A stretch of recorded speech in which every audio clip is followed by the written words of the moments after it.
Estado democrático de direito, ou seja, todos os atos do poder público devem rigorosa observância a este Estado democrático de direito, que é um princípio constitucional. Podemos observar, sim, no contexto da Operação Mar de Lama, alguns abusos nesse sentido. Abusos no que diz respeito à não observância da presunção de inocência, abusos no que se refere ao descumprimento ou à não observância dos requisitos necessários para a decretação e manutenção da prisão preventiva, cujo instituto tem sido utilizado de forma absurdamente abusiva por parte do Poder Judiciário e, naturalmente, com a participação e com o interesse do Ministério Público. A prisão preventiva, de acordo com o Código de Processo Penal, ela pode ser decretada tanto no curso do inquérito quanto do processo judicial no sentido estrito, em razão de 3 situações: para a garantia da ordem pública, para a conveniência da instrução criminal e para assegurar a aplicação da lei penal. Mas, além do descumprimento desses requisitos legais, em alguns casos, o que verificamos é uma manutenção da prisão preventiva por um prazo absurdamente extenso, abusivo. Na prática, o que estamos a acompanhar são pessoas presas preventivamente, sem formação de culpa, em ofensa ao princípio da inocência, por prazo que supera a 1 ano. A mídia recebe a notícia do Ministério Público como se fosse verdade. E isso é indevido.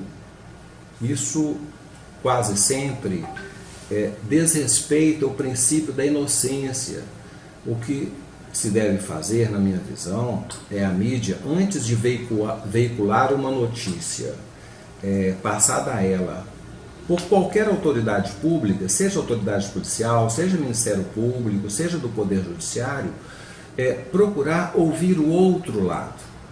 Porque pode ser que aquela notícia não corresponda exatamente à realidade dos fatos. Não raro, pessoas são processadas, são denunciadas, são execradas publicamente a partir dessa notícia oriunda de autoridade pública e veiculada pela mídia, e posteriormente vem a se saber que tal pessoa é inocente. Isso ocorre de forma reiterada e ocorreu, inclusive, no âmbito da Operação Mar de Lama. Todas as autoridades, indistintamente, devem responder pelos seus atos. Entre elas, temos membros do Poder Judiciário, temos membros do Ministério Público e do próprio Poder Executivo. Todos devem responder. Somos todos iguais nesse sentido. E se todos devemos responder pelos nossos atos no Estado democrático de direito, nada mais correto, nada mais justo que tenhamos uma lei que possa ser eficaz, no sentido de que eventuais abusos de autoridade, eventuais excessos praticados, inclusive por membros do Ministério Público e do próprio Poder Judiciário, sirva de base para que tais autoridades respondam pelos seus atos nos termos da lei e eventualmente sejam até punidas por isso. Na verdade, isso é ilegal, é inconstitucional, é uma aberração que ocorre no processo penal. Por quê? Porque no processo penal as partes são exatamente iguais, deve existir uma equidistância entre as partes e o julgador. O julgador jamais poderá se aproximar mais de uma parte em prejuízo da outra. O Ministério Público, no processo penal, ele é tão parte quanto o réu. O Ministério Público não pode, por força de normas constitucionais, realizar a investigação criminal em sua forma direta. Não pode. E quem diz isso são os maiores constitucionalistas brasileiros. Mas alguém poderia dizer, o Supremo Tribunal Federal considerou em decisões reiteradas que o Ministério Público, em alguns casos, pode sim fazer a investigação criminal em sua forma direta. É que o Supremo Tribunal Federal, em grande parte, é composto por ministros oriundos do próprio Ministério Público. Daí, nesses casos, o Supremo estaria decidindo em causa própria. Quem investiga não denuncia e não julga, quem denuncia não investiga e não julga, e quem julga não investiga e nem denuncia. As funções são separadas, distintas.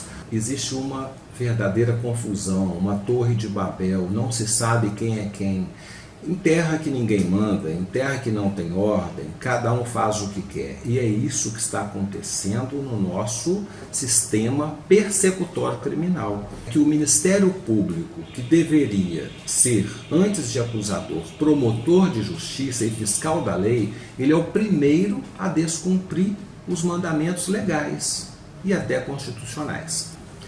As consequências são altamente negativas, porque acabam por prejudicar e desrespeitar princípios e direitos constitucionais, como a presunção de inocência, como o devido processo legal, o contraditório, a ampla defesa. A partir do momento que o Ministério Público, que é o titular da ação penal, ele pode, com o aval do Supremo Tribunal Federal e do Poder Judiciário como um todo, com algumas exceções, tem muitos magistrados e até membros do Ministério Público que combatem isso veementemente.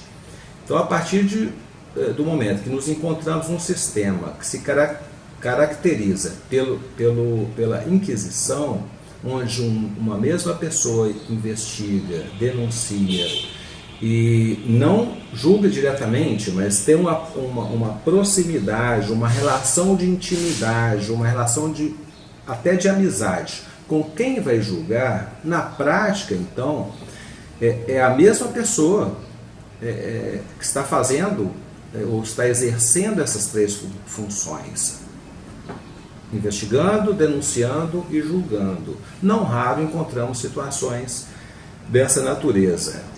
Como reparar esse erro do Estado que condena e leva ao cárcere um inocente? Isso é irreparável, isso não tem preço, liberdade não tem preço. Então não justifica em hipótese alguma que no Brasil seja implantado um sistema de caça às bruxas sob o pretexto de termos um índice elevado de corrupção, de criminalidade, de violência. O devido processo legal, o Estado democrático de direito e a dignidade humana são valores, são princípios que estão acima do interesse de se buscar a responsabilização criminal de quem quer que seja.